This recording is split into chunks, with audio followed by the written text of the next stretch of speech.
Sometimes I look back at pictures from that time and I can't believe how oblivious I was. How utterly convinced I was that my life was this perfectly structured, beautiful thing, just about to step into its absolute best chapter. It's wild how much you can fool yourself, or how easily you can be fooled, when you really want something to be true. I was Ethan Miller, 32 years old, living what I thought was the dream in Boston. I had this great apartment in Beacon Hill, a senior project manager gig at a tech firm pulling in a really comfortable salary, and for the last 3 years, I was completely swept up in Chloe Davis. She was everything I thought I wanted. Smart, gorgeous, from a good family in Vermont, and she had this incredible way of making you feel like you were the only person in the room. We met at a friend's birthday back in 2021, and honestly, within a few months, I was ready to spend forever with her. So, I proposed on Miami Beach at sunset, because I'm apparently that guy who believes in storybook moments. She said yes, with tears streaming down her face, tears I truly, genuinely believed were happy. The wedding planning, oh man, that was a year-long marathon. Chloe wanted perfection, and I mean perfection. We'd booked the Old South Church in Copley Square, one of Boston's most beautiful historic churches, and the reception was set for the Fairmont Copley Plaza, with a view of Boston Common. We had a videographer, a photographer who cost more than my first car, a string quartet, and a menu we'd taste-tested 4 times. 150 guests confirmed. The seating chart alone was a 3-week saga. My mom, Sarah, had cried twice just looking at Chloe's dress during the final fitting. Everything felt right. Like it was all falling into place. And then there was my father, Richard Miller. He was 58, a super successful commercial real estate broker, known for being incredibly trustworthy and ethical. He was the dad who coached my little league team, taught me to drive stick in an empty parking lot, helped me move into every apartment, and gave me advice on everything from career moves to how to treat the woman you love. My parents had been married for 35 years. And my dad always said the secret was respect, communication, and never, ever breaking trust. He was my hero, my mentor, the standard I measured myself against. So, when he offered to stay with me at the Omni Parker House Hotel the night before the wedding, I just thought, perfect. Another one of those core memories we'll share. We checked into a suite on the 10th floor around 7 on Friday evening. The plan was simple: room service, maybe watch a game, talk life, and get a good night's sleep before the biggest day of my life. My mom was with Chloe and her bridesmaids at a different hotel, tradition. And honestly, everything just felt exactly how it was supposed to feel. We ordered steaks, cracked open a bottle of scotch my dad had brought specially, and just talked. About marriage, responsibility, building a life with someone. He looked me right in the eye and told me I was making the right choice, that Chloe was a wonderful woman, and that he was proud of the man I'd become. I actually got choked up. This was it, one of those moments you carry with you, that defines your relationship. We talked until about 10:30. Then my dad said he needed to use the bathroom. He left his phone on the coffee table between us, face up. Why wouldn't he? He had nothing to hide. Or so I thought. Because the screen lit up with a notification, and my entire world just imploded. The message was from Chloe. And I saw it, clear as day, right there on the lock screen preview. Last night was unforgettable. Richard, I can't stop thinking about you. My brain just couldn't process it. Those words made no sense. My hands shaking, I picked up his phone. I opened the message thread. I needed to understand what the hell I was looking at. There were messages going back 3 weeks, dozens of them. They were exactly what you think they were. But the worst part, the part that made me feel like I was drowning in the middle of that hotel room, was the photo attached to that very message. It was Chloe and my father. In a bed I didn't recognize. The timestamp? Thursday night. Less than 24 hours ago. They had been together the night before, while I was at my bachelor party, celebrating what I thought was the start of my new life. I sat there, staring at that phone. It felt like an hour, but it was probably just 90 seconds. And in that short span, I went through every emotion a human being can experience. Rage. Betrayal. Disbelief. Nausea. And then, something else entirely. Something cold. Calculated. Something I didn't even know existed inside me. I heard the bathroom door open. My father walked out, asking if I wanted to watch the highlights from the Red Sox game. I just looked at him, with this completely neutral expression, and said, "Yeah, sure." I didn't scream. I didn't throw the phone.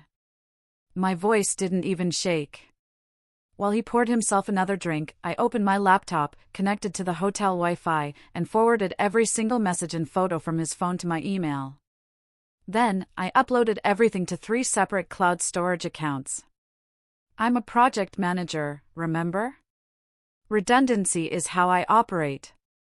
I took screenshots of the metadata, the timestamps, everything that could possibly be used as evidence. I organized it all into a folder labeled Wedding Documents. Yeah. I guess I have a dark sense of humor, even in crisis. My father had no idea. I was apparently very good at compartmentalizing when I needed to be. We went to bed like nothing had happened. I lay there in the dark, staring at the ceiling, listening to him snore in the other bed, and I planned. I could have called off the wedding right then. Confronted them. Made a private scene. But that's not what I wanted. I wanted everyone to know. I wanted the truth to be undeniable. Public. I wanted them to experience just a fraction of the humiliation they had so perfectly earned. So, at 3 a.m., I got up. Went into the bathroom with my laptop. I built a simple web page using a free hosting service. Uploaded every message, every photo, every piece of evidence with timestamps and context. Then, I created a QR code that linked directly to that page. I designed 200 small cards that read, "Scan for a special surprise from the bride and groom." I made them look elegant, like they were part of the official wedding materials. I found a 24-hour print shop in downtown Boston, drove there at 4 a.m. while my father slept, paid extra for rush service, and had those cards printed on nice cardstock with a glossy finish. At 6 a.m., I called my lawyer. Woke her up. Explained the situation, and asked point-blank if what I was planning was legal. She told me that as long as the information was true, and I wasn't making threats or causing direct physical harm, I was within my rights to share factual information about people who had wronged me, especially when their character was directly relevant to the assembled guests. The sun came up on my wedding day. I went back to the hotel room, and my father was just waking up, completely oblivious. The morning started with him knocking on the bathroom door, asking if I wanted breakfast. I looked at myself in the mirror, wondering how I was managing to keep my face so calm when everything inside me felt like it was burning. I told him I'd meet him downstairs in 20 minutes. I used that time to transfer the stack of printed QR cards from my car into a manila envelope, labeled Programs, Give to Brenda. Brenda was our venue coordinator. She had no idea she was about to become an unwitting accomplice in the most spectacular wedding implosion Boston had seen in years. I got dressed in dark jeans and a white button-down, went downstairs, and sat across from my father while he ate scrambled eggs and bacon. He talked about how excited he was, how beautiful the ceremony would be, how proud he was that I'd found someone like Chloe. I watched him lie to my face with such practiced ease, and it hit me, this probably wasn't his first time. How many other things in my life had been carefully constructed illusions? My phone buzzed. A text from Chloe, "I can't wait to marry you today. I love you so much." I stared at those words for a long moment before responding, "Love you, too. See you at the altar." I guess I was just as capable of playing this game. I drove back to my apartment around 10 a.m. to pick up my tuxedo. My best man, Liam, called, asking if I was nervous, if I needed anything. I told him I was fine, just needed a couple of hours to myself. He laughed and said that was totally normal. If he only knew what I was actually processing, he would have either talked me out of it or helped me make it even more devastating. I laid out my Tom Ford tuxedo on the bed. The one I'd spent $2,000 on because Chloe insisted we needed to look perfect in the photos. I felt absolutely nothing looking at it. I ironed my shirt with mechanical precision, tied my bow tie in the mirror. I looked exactly what I was supposed to be, a successful, handsome groom about to marry the woman of his dreams at one of the most prestigious churches in the city. The only difference was, I knew the truth. And in about 4 hours, everyone else would know it, too. I arrived at Old South Church at 2:30 p.m., 90 minutes before the ceremony. The first person I saw was Brenda, clipboard in hand, running around making sure every detail was perfect. I walked up to her with my most genuine smile, handed her the envelope of QR cards, and told her these were special surprise programs Chloe and I wanted distributed to every guest. She looked at them, commented on how elegant they were, and said she'd make sure her team placed one on every seat. I thanked her, told her she was doing an amazing job, and watched her walk away, carrying the envelope that contained 200 doorways to the truth that would destroy 2 lives in the next 90 minutes. My groomsmen started arriving around 3 p.m. 5 guys I'd known since college, and my younger brother, Noah, who was my best man. They were all in high spirits, joking, taking selfies, completely unaware they were about to witness something that would make them question everything they thought they knew about loyalty and family. My mom, Sarah, showed up at 3:15, radiant in her elegant navy blue gown. She hugged me so tight I almost broke down and told her everything right then. But I didn't. She deserved to know the truth the same way everyone else would. And I couldn't risk her trying to stop me or inadvertently warning my father. She told me I looked handsome, how happy she was, and how she couldn't wait to officially welcome Chloe into our family. I kissed her cheek, told her I loved her, and I meant it with every fiber of my being. She was the only truly innocent person in this entire nightmare. My father arrived at 3:30, wearing his own tuxedo, looking distinguished and proud. He clapped me on the shoulder, asked how I was holding up with the pre-wedding nerves. I looked him directly in the eyes and said, "I'm ready for everyone to see the truth today." He smiled and nodded, thinking I was talking about committing to Chloe in front of our community. I was talking about exposing him as the fraud he was. Guests started filing into the church around 3:45. I watched from a side room as Brenda's team efficiently handed out the QR cards to every single person. My aunt and uncle from Philadelphia, Chloe's college roommates, my colleagues, my mom's book club friends, distant cousins I hadn't seen in 5 years. Everyone received one of those innocent-looking cards. I'd timed this perfectly. I knew people would start scanning them out of pure curiosity while they waited. I needed that information to spread like wildfire before I made my move. At 4 o'clock sharp, 15 minutes before the ceremony, I heard the first audible gasp from inside the church. Then another. Then whispered conversations that grew louder and more urgent with each passing minute. I watched through a crack in the door as people huddled, looking at their phones with expressions of absolute shock. Faces went pale. Some people started crying. The atmosphere inside that beautiful Gothic church transformed from joyful anticipation into horrified disbelief. My mother was in the front row. I saw the exact moment someone showed her their phone, probably my aunt who was sitting right next to her.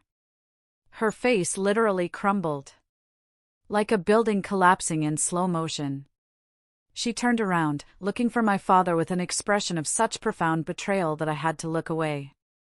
It hurt too much to watch. My father was near the back, greeting late arrivals, completely oblivious, until one of his business partners grabbed his arm and showed him something on his phone. I watched my father's face cycle through confusion, recognition, and then pure animal panic in about 5 seconds flat. He immediately started looking around, desperately trying to find me.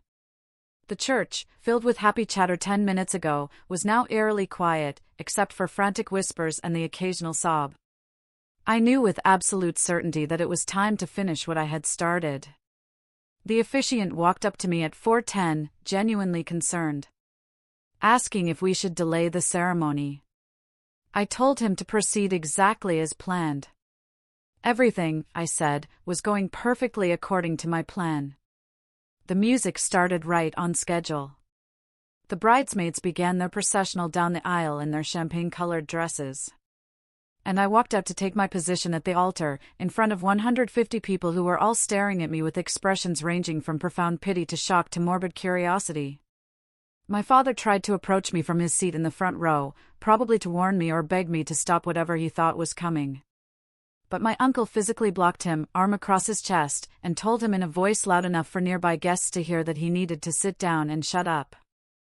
I watched my dad sink back into the pew next to my mother, who wouldn't even look in his direction. Her body turned away from him like he was something toxic. Then the wedding march began. Those familiar notes, meant to fill everyone with joy. And the doors at the back of the church opened to reveal Chloe. In her $10,000 Vera Wang dress. Absolutely stunning. And completely unaware she was walking into an ambush. She had this huge, radiant smile as she walked down the aisle on her father's arm, nodding at guests, glowing with what seemed like genuine happiness. And I found myself wondering, how could someone compartmentalize their life so effectively that they could betray someone on Thursday night and then marry them on Saturday afternoon without showing a single crack in their facade? She reached the altar. Her father kissed her cheek, symbolically handed her over to me with tears in his eyes. She took my hands, looking into my eyes with what appeared to be genuine love and excitement. The officiant began the ceremony with the standard traditional opening, and I let him talk for about 90 seconds. Until he got to the part I'd been waiting for. He asked the traditional question, the one that's mostly ceremonial these days, because nobody ever actually objects anymore. He said, in his formal pastoral voice, if anyone here knows of any lawful reason why these two should not be married, speak now or forever hold your peace. The church went completely silent. So silent you could literally hear people breathing, and the faint sound of traffic outside. I raised my hand slowly, like I was in a classroom asking for permission to speak. The officiant looked genuinely confused. Chloe's face went from happy to concerned in an instant. I gently let go of her hands and turned to face the entire congregation of people who had come here to celebrate what they thought was going to be the happiest day of my life. I didn't yell. I didn't cry.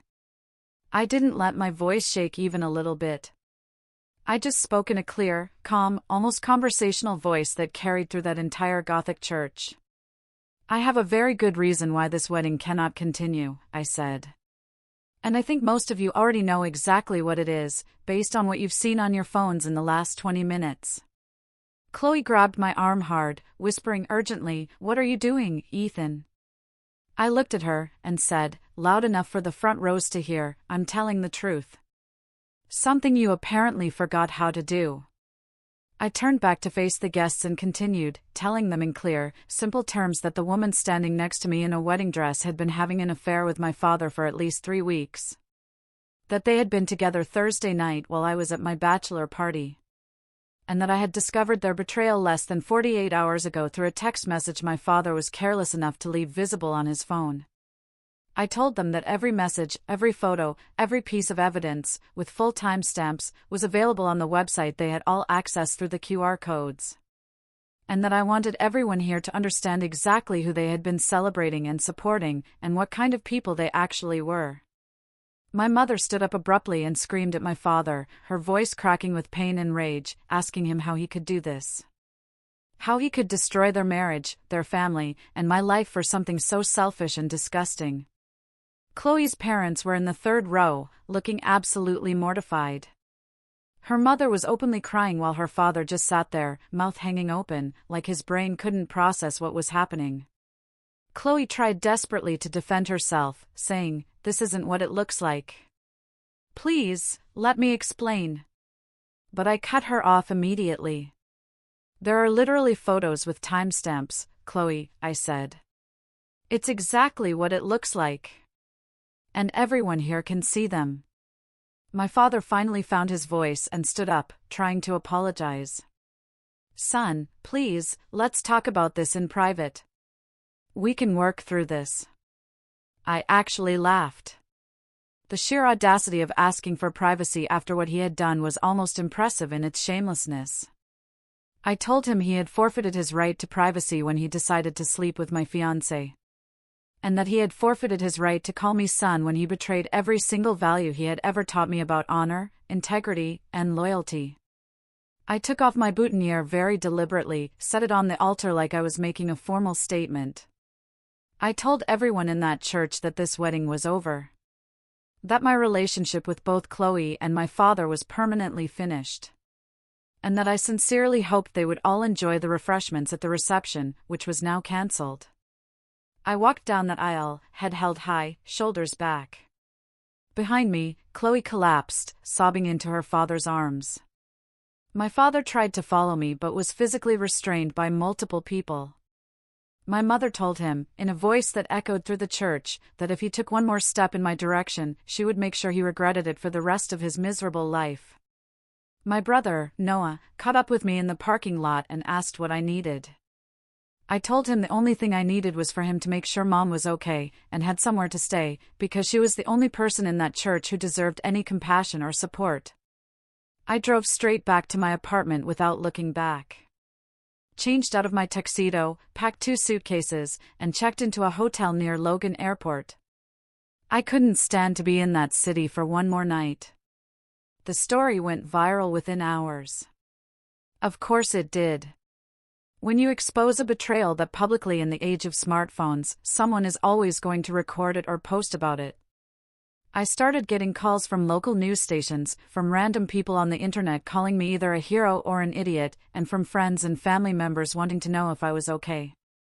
I ignored most of them, except for a confirming text from my lawyer stating that everything I had done was completely legal, and that neither Chloe nor my father had any grounds whatsoever to sue me for defamation since everything I had shared was objectively true and provably documented. Chloe lost her job at a marketing firm 2 weeks later because the company didn't want to be associated with the scandal. She ended up moving back to Vermont to live with her parents. Her reputation in Boston was completely destroyed. My father's real estate business imploded even faster than I expected. His entire career had been built on trust and personal integrity. Once his clients and colleagues found out what kind of person he really was, they dropped him. His business partner dissolved their partnership within a month, citing a specific breach of moral character clause written into their original contract. He went from being a respected broker to basically unemployable overnight. My mother filed for divorce after 35 years of marriage.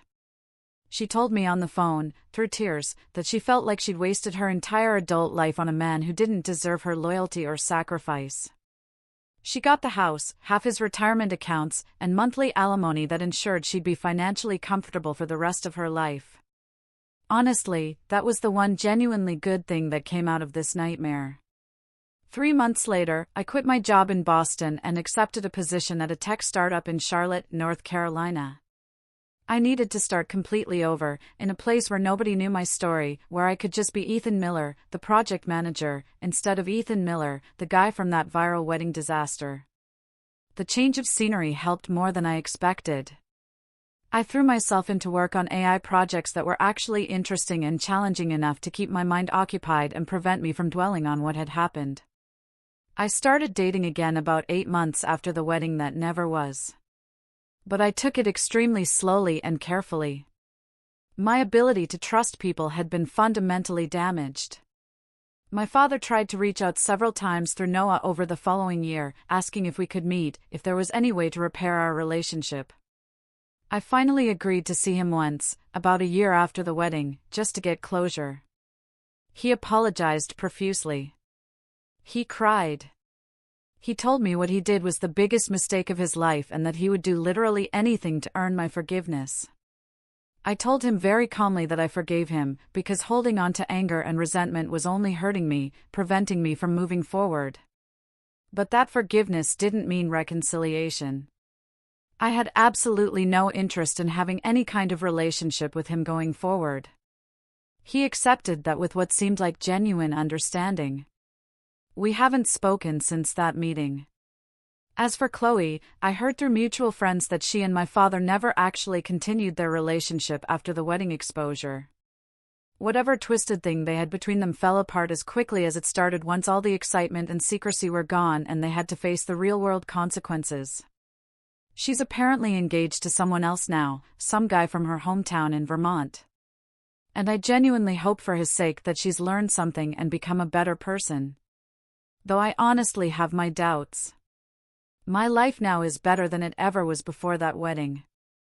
Not because of what happened to me, but because of who I became after surviving it and rebuilding myself from scratch.